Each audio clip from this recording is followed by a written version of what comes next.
el profesor Bastos, no hay una única definición de libertad entre los liberales. Yo lo extendería a la población en general. Y, por tanto, me gustaría saber qué es libertad para el profesor Bastos y qué es libertad para Antonini. ¿Cómo la definiríais vosotros? Yo tampoco soy un experto en filosofía política, pero yo la defino normalmente de una forma negativa. Y sé que el debate puede alargarse hasta el infinito. Es una ausencia de coacción. Pero no es un concepto positivo. Es decir, yo no tengo derecho a tener una cosa o yo no tengo derecho a tener algo, sino simplemente que me dejen, digamos, expresarme, que me dejen moverme, que dejen, digamos, librar una... Y es una coacción con respecto a otros hombres, ¿eh? Cuando hablamos de libertad es una relación interhumana, no es una relación, yo no puedo volar, es que el clima no me deja salir de casa, ¿no? O no tengo fuerza para levantar una piedra. No es eso, esa falta de libertad. Libertad es una relación, tal como digo yo, entre humanos y que otro humano, digamos, que me coercione. Pero cuidado, también aquí podemos después entrar en debate. Yo lo entiendo como una coacción física. Física, y cuando digo física es física, es decir, que sea algún tipo de amenaza o algún tipo de fuerza física. Después podemos entrar en el debate, pero yo me inclino a apartar de la coacción, pues, digamos, las coacciones mentales, ¿no? Todo lo que puede ser pues, la propaganda, o lo que puede ser la ideología, o lo que puede ser, digamos, el dominio intelectual, cosas por el estilo.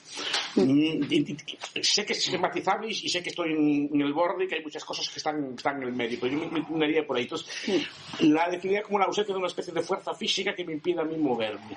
Moverme no, desarrollar mis actos, siempre que no viole los actos de los demás. Eso para mí es una libertad. Pero yo no lo defino, repito, la libertad de los antiguos y de los modernos, aquellas cosas que decía Constant, no, o de todos los debates sobre la libertad positiva desde Stuart Mill y los que siguen después. Yo en eso no me gusta ese concepto de libertad positiva, porque yo no entiendo honradamente que yo no tengo derecho a nada positivo.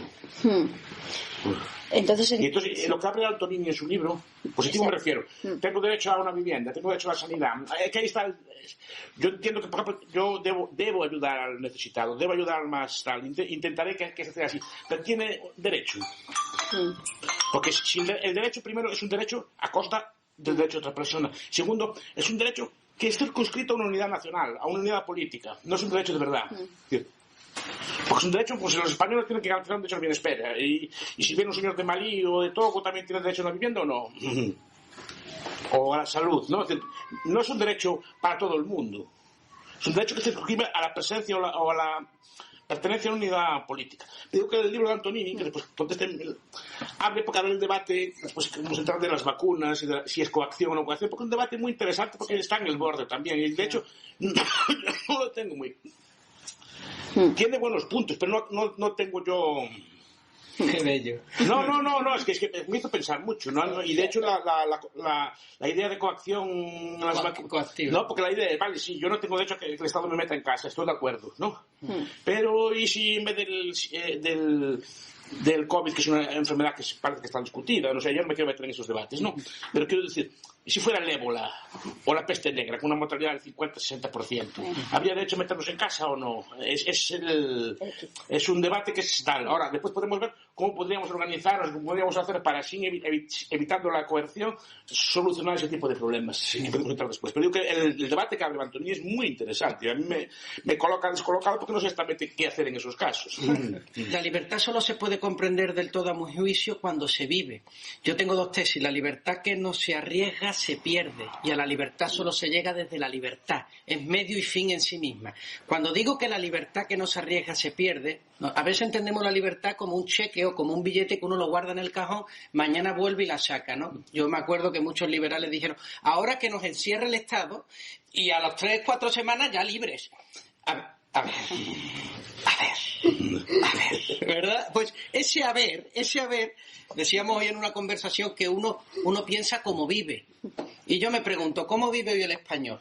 Acojonado de miedo. Ve todo en términos apocalípticos. Y cuando tú vives acojonado de miedo, ya puedas haber, pues no sé, leído todas las bibliotecas del mundo, que ese pensamiento vendrán para justificar el miedo que tiene.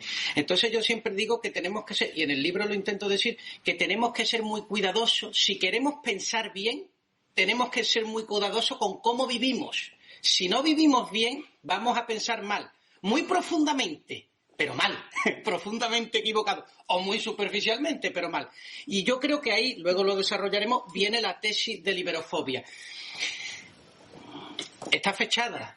O sea, no vale decir que es que ahora es muy fácil decirlo, está fechada. Cuando yo digo en el 1 de marzo de 2020 que esto no es un virus sino un alarmismo, no lo sé porque yo tengo un oráculo, sino porque es el miedo que mi madre me infundó cuando yo puse rumbo a Camboya y a la frontera norte mexicana. Si yo no me hubiera ido a esos sitios, yo no hubiera identificado ese miedo. Entonces dejo cerrado esto. Creo que aprender a vivir es aprender a pensar. Y aprender a pensar también es aprender a vivir. Son causa y efecto, causas causadas y causantes, ¿verdad? No vale decir, yo pienso y así me quito la responsabilidad de vivir. Yo creo que cuando el hombre pierde la heroicidad, no arriesga la vida, abandona la libertad, se encierra en sí mismo, empieza a entrarle miedo a vivir. El hombre solo combate el miedo con el semejante, no con el perro ni con el gato. Porque solo con el semejante establece contrato y responsabilidad. Con el perro establece afectos, sentimientos. El perro siempre está feliz contigo. Y eso hace que el hombre se aísle. Y cuando se aísla le entra miedo. Y cuando le entra miedo se confina. Y todo a su lado se presenta de manera apocalíptica. Es curioso que todos los COVID hayan querido coincidir en el año 2020-2022. Oye, ¿qué pasa? Todos se han puesto de acuerdo. Ahora, después del COVID aparecía que si el virus del río de Egipto, que si... Sí. O sea, todos los días había un virus que nos iba a matar. Hombre, hermano, a ver, un poco de seriedad, ¿no? Yo creo que tiene que ver precisamente con la crisis de la naturaleza del hombre de hoy. Ante eso, Bastos, ni libertad ni leches.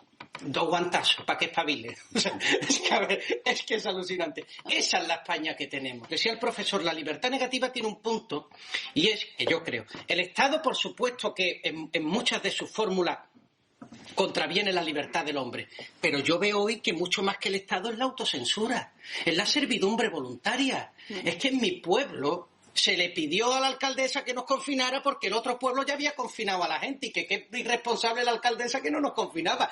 Esa culpa no la tuvo el Estado, la tuvo el pueblo llano, que pedía confinarse. Al final, yo leo los discursos, por ejemplo, del cambio climático, y es un discurso profético. Es un discurso como el que usaban los profetas del Antiguo Testamento. Esto es, el profeta del Antiguo Testamento, Daniel, Oseas o mi admirado Jeremías, que mucho me gusta a mí, que hacía condicional. Decía, irás a los pueblos de Israel, le explicarás esto, y si no se arrepienten, serán castigados. Entonces, que vemos que los discursos nos prometen mares ardiendo, de calor, nos prometen un montón de cosas, y eso será si no os arrepentís de vuestros pecados consumistas o vuestros pecados climáticos. El discurso es el mismo. Sí.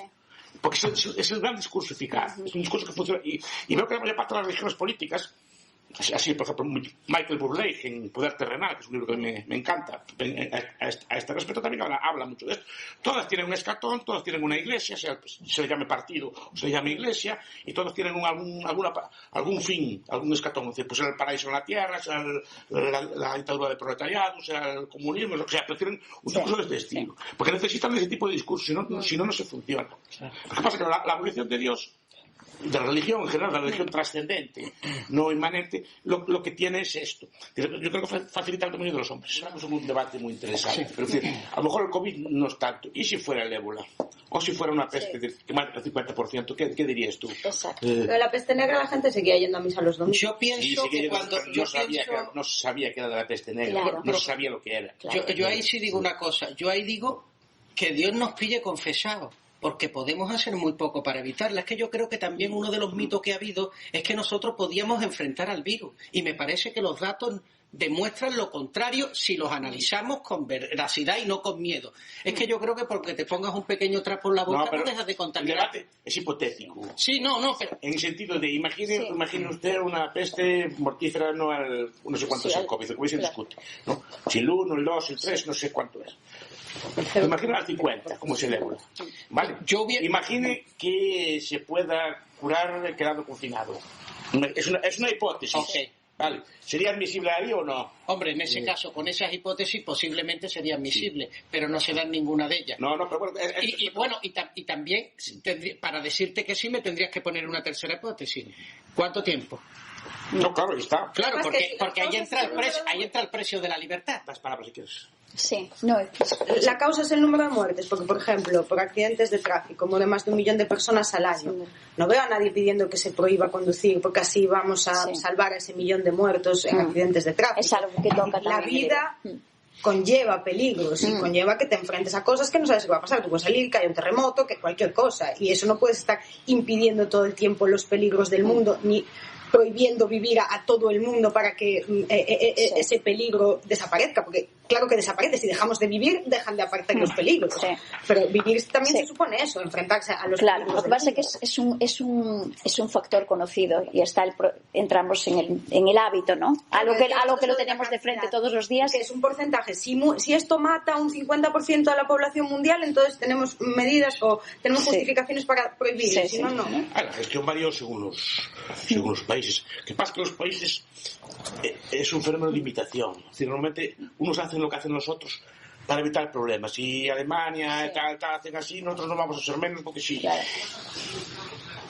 Si lo hacemos mal, pues decimos como todos. Entonces no tenemos excusa. Pero si lo hacemos nosotros y nos sale mal, estamos perdidos. Claro. Entonces al final es una especie de gregarismo que todos imitan unos a los otros y los pocos que intentaron hacer modelos distintos, en un momento el Reino Unido, en su momento Suecia, fueron duramente castigados por la prensa y por la prensa internacional, precisamente por eso dijo, para evitar líos, hago lo que todos los demás, y si mueren como los demás, pues no es culpa mía, que es culpa del COVID.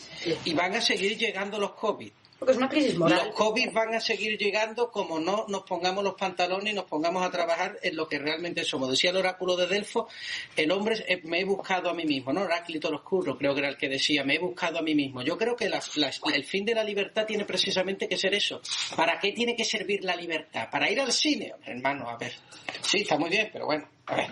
La libertad como fin tiene que ser encontrarte.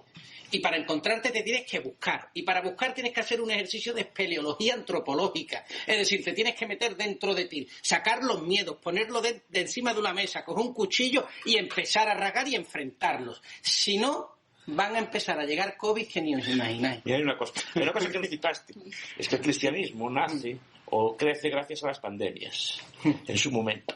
Y tienes razón con lo que estás diciendo tú, que no tiene miedo. Es decir, Rodney Stark, en el auge del cristianismo, que es lo que a mí me encanta también, que es un sociólogo, explica por qué triunfa el cristianismo, porque una religión que empieza con 14 personas. Porque los cristianos son las pandemias, sobre todo creo que fue la plaga de Cipriano, las grandes plagas romanas, como varias. Los cristianos no abandonaban a los enfermos. No los que se acercaban a los leprosos. No a los enfermos, digo las pandemias de este estilo, que no se sabía lo que era, pero no abandonaban a los enfermos. Los paganos sí. Entonces el cristiano no tenía miedo. Ahí está la cuestión que estábamos diciendo antes, que los paganos estaban todos corriendo.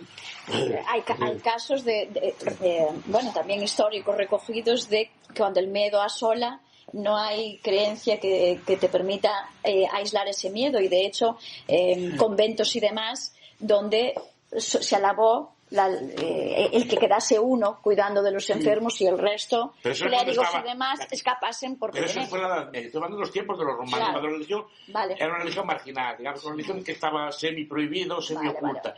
Pero veía que aquella gente no tenía miedo, porque aún había creyentes. Porque ser temerosos de Dios es utilizar el miedo. ¿Ese miedo vale o no vale? A ver, es un miedo, digamos, más etéreo, porque no hay... Es miedo. Sí, pero no... A ver, eso hay una novela que a mí me gusta mucho, que es la de Michael Crichton, que se llama Estado de Miedo. No sé si la conoces. No, ¿Qué? Pero habla mucho de eso, cómo los estados usan el miedo para gobernar a las poblaciones. Supongo que el temor divino o así, yo no le tengo miedo. No me ha acompañado el temor divino con instrumentos de coerción.